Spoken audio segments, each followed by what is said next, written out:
to add more to that, I'd love to know your insight on this.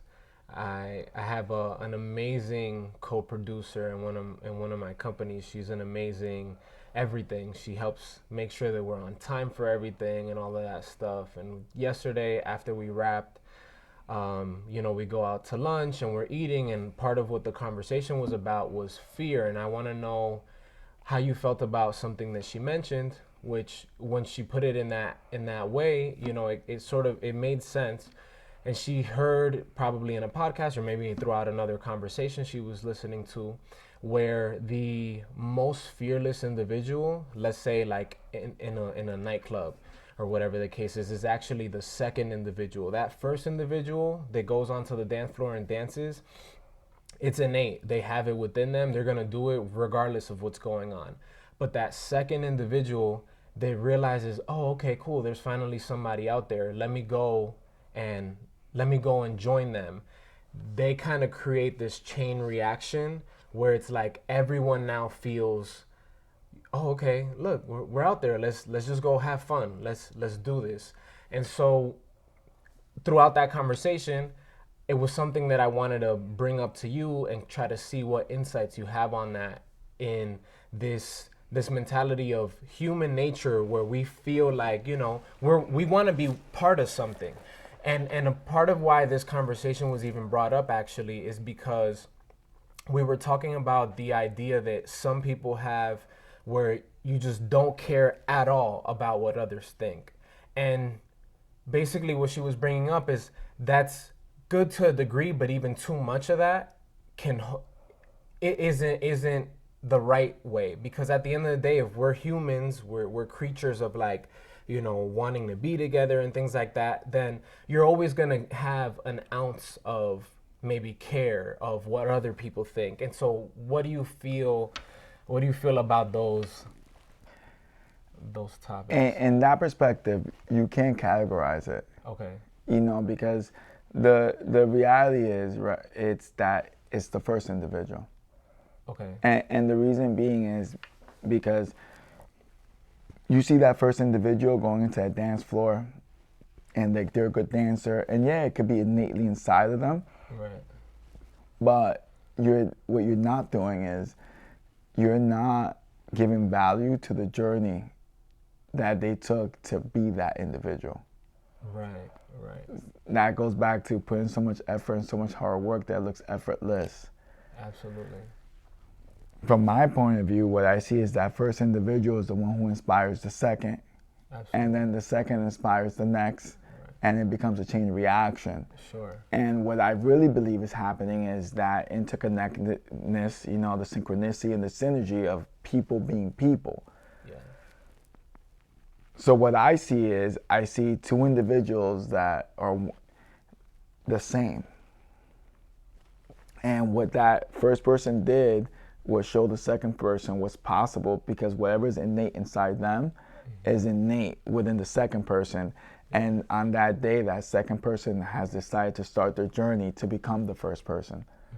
So it's more like a cycle. Yeah. You see what I mean? It's actually connected. Yeah, absolutely. That's very And powerful. and that's the way life works, because ultimately we go and we start striving for achievement, we start striving for success, we start striving to be right about things, and then finally you get to this point where you kind of transcend the information of the world. And what really happens is that you become a thinker and a philosopher, and you start questioning all the truth, and you're looking for the best truths that apply to you, but with your personal moral compass. It's not about being a good human being. It's actually about being a virtuous human being. What are your principles? What are your values? What have you chosen to stick by? What have you chosen to be your consistent behavior? And when you see that, I just see that the second person has now just started their path, but because of the trail of the first person. Yeah. And ultimately, that first person was the second person at one point. Yeah. So I just see the sameness. I see two individuals that are the same thing. They're just at different stages of the journey. Absolutely. And that's the thing. We need to start looking at life more as collaboration and understanding the state and stage of someone's journey, Yeah. and then water them from where they're at. And in order to do that, you have to depend on the most powerful energy, which is love. Yeah. Love will always be that. Because end of the day, if you're thinking about how you're gonna be with someone, is encouraging words, quality time, Right. acts of service. You need to expand to that level. Meaningful gifts.